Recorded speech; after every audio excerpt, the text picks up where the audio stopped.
ये है फैक्टराइज। अब यहाँ पर यदि हाईएस्ट पावर 2 है तो ये है क्वाड्रेटिक इक्वेशन।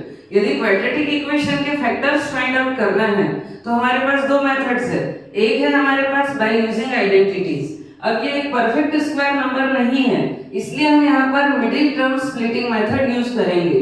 तो मिडिल टर्म है हमारे पास -7x, इसके दो पार्ट बनाना है। तो इसकी मेथड क्या होती है? सबसे पहले लास्ट डिजिट को फर्स्ट डिजिट से मल्टीप्लाई करो, +1 × 12x², तो ये होगा हमारे पास 12x²। अब इस -7x को इस तरीके से ब्रेक डाउन करना है कि उसका मल्टीप्लिकेशन 12x² आना चाहिए और उन दोनों का एडिशन और सब्ट्रैक्शन हमारे पास -7x आना चाहिए। तो वो फैक्टर्स कैसे फाइंड आउट करें? तो 12 के टेबल में हम ले लेंगे 1 × 12, लेकिन हम देख रहे हैं कि 12 - 1 करो तो 11 आता है, 12 + 1 करो तो 13 आता है, चांसेस नहीं है 7 आने के। फिर हम लिख देते हैं 2 × 6 = 12। यदि हम 2 6 से ले रहे हैं तो 2 + 6 हमारे पास होता है 8, या 2 - 6 कर दे तो -4, या 6 - 2 कर दे तो 4, तो भी हमारे पास ये नहीं आ रहा है। तो अब हम करते हैं 3 × 4 = 12।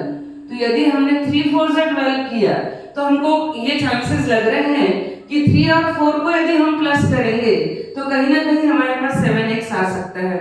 अब यदि मैं इसको भी माइनस में ले लूं और 4 को भी माइनस में ले लूं तो हमारे पास ये -3 × -4, तो ये यदि -3x ले लूं मैं और इसको -7x -4x, ये -3x और ये -4x, तो ये माइनस इंटू माइनस ये हमारे पास +12 भी हो जाएगा और 3 × 4 = 12, x × x x², minus into minus plus, और यदि -3x -4x यदि लिखती हूँ तो हमारे पास इसका सम -7x आएगा।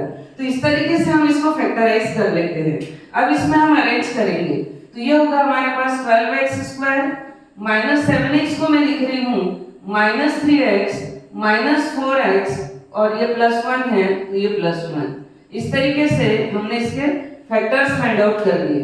अब इन दोनों का पेयर और इन दोनों का पेयर, अब इन दोनों में से क्या कॉमन आ सकता है? तो इन दोनों में से 3x कॉमन आ सकता है।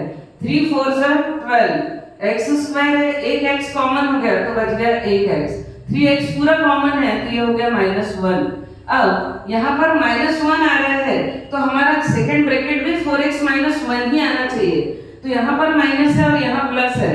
यदि इसको माइनस और इसको प्लस बनाना है तो हमको इसमें से माइनस साइन कॉमन लेना पड़ेगा।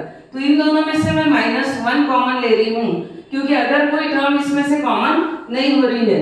तो उस कंडीशन में माइनस कॉमन होने से ये होगा 4x और प्लस जो है वो बन जाएगा माइनस, और कॉमन 1 है तो ये 1 ही रहेगा, तो ये हो गया 4x - 1।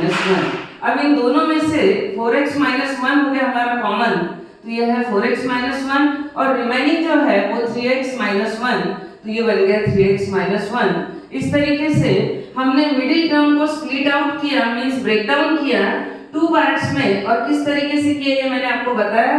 तो इसीलिए इसको बोलते हैं मिडिल टर्म स्प्लिटिंग मेथड। और ये क्वाड्रेटिक इक्वेशन या कभी-कभी क्यूबिक इक्वेशन को भी सॉल्व करने में यूज होती है। तो ये था हमारा फैक्टराइज।